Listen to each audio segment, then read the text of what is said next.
on the surface, I'm going to take sugar and put it on the surface. So plenty of sugar down here on the surface of the table. Take my puff pastry here, put that on top of the sugar. More sugar. Why sugar? More sugar. Yeah, more sugar. Sugar creates caramel, so I'm just going to spread a good amount of sugar. I'm going to take my rolling pin, and I'm going to roll this sugar right into the pastry. I'm going to roll it right into it and kind of embed those crystals right in the surface, in the few layers on the surface. And what that's going to do is the sugar gets kind of impregnated into the surface, and it will caramelize and create a nice crunchy, kind of candy-like surface to this particular pastry. Very simple, if you think about it. Do that to any of the others? No, this is the only thing I do it with, but you could do this with anything, the puff pastry. And it just makes everything kind of sweet and salty at the same time. Puff pastry has some natural saltiness to it, but it's the sweetness and the caramel really makes it wonderful. A lot of modern desserts these days, you're going to see a lot of plated desserts out there. They're using salted caramel. It's very popular. And the reason why is because sweet and salty go very well together, and a lot of people really enjoy it. So you're going to see a lot of people going for that, a lot of customers asking for it, and just a very big movement going toward that. From there, we can do a lot of things. Puff pastry will puff in this direction. So from where it sits right now, it'll puff straight up. But we're going to create something that puffs sideways. And the way we're going to do that is we can roll up our palmiers like I did here, like an elephant ear. What I'll do is I'm going to roll up one edge, and I'm going to roll it fairly tight. Try to keep that roll nice and snug. And as I go, I'll eventually be able to roll it with my palms, but right now I've got to still do it with my fingertips. This dough is getting really soft, really quick. So I roll it one direction, let's roll it the other direction.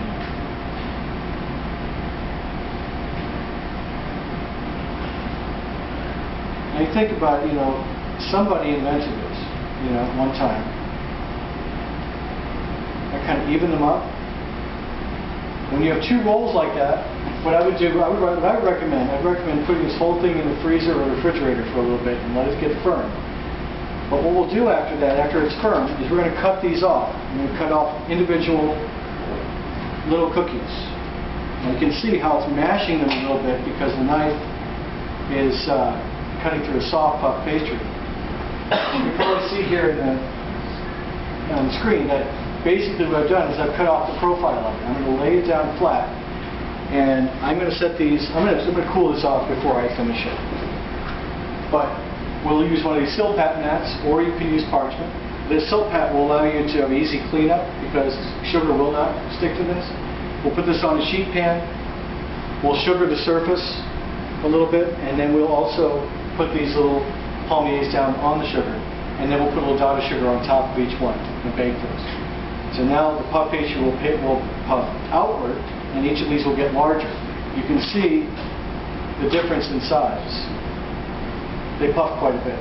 Jerry? Could you use cinnamon sugar instead of just sugar? You could. If you use cinnamon, the one thing to be aware of is cinnamon can get quite dark in the oven.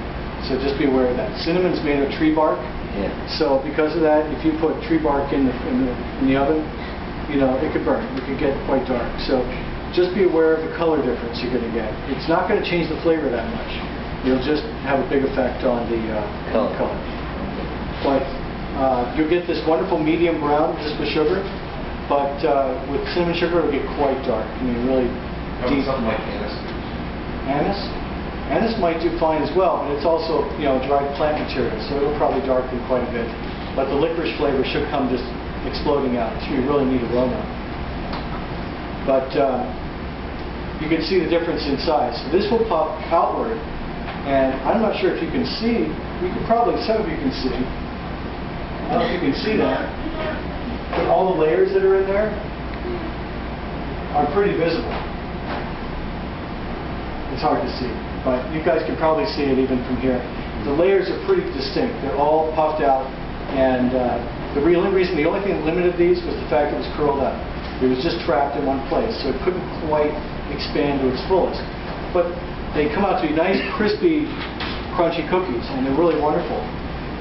So I'm going to go ahead and get a different sheet pan. I'll put this in the fridge to chill and let this get nice and firm before I cut it up the rest of the way. And I'm going to lay these down, as I say, on a sill pack. Bake them off. If you want to make it even more sweet and even more caramelized, what I'll sometimes do is halfway through the baking process, I'll pull them out. While they're still not quite baked, I'll flip them over, put more sugar on the other side, throw them back in the oven. Then we get kind of a double caramel, top and bottom. It's really kind of wonderful when you do that, and it gets really, well, really delicious. Everybody loves them. Scraps. What are you going to do with scraps? A lot of people say, what am I going to do with all these scraps? Well, scraps can be made just like palmiers. I can take these scraps, lay them out on a bed of sugar, throw more sugar on top of them. We can roll this a little bit with our rolling pin, just to kind of embed that sugar in there. Not really worried about how they look really that much. And then what I'll do oftentimes is I just take them and I start twisting them. Yeah, that's good. Exactly. Like, And I'll throw these on a pan together and just kind of lay them out. These are scraps. But I'll tell you, you'll be really glad you used your scraps. These are a lot of fun. They're great snacks. Give them a little space to spread because they will get to be about, you know, 1.5 inches in diameter. They get quite large. You can stretch it a little bit and make several of these. You make a bunch of these, I'll tell you, you make friends fast, you start giving these things out.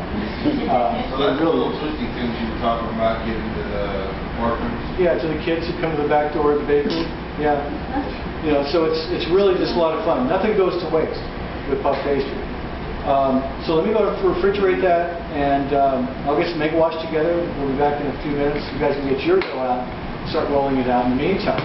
And I'll stop every so often. We'll do some more demos. We're going to see it up on camera. We'll be able to continue through the class.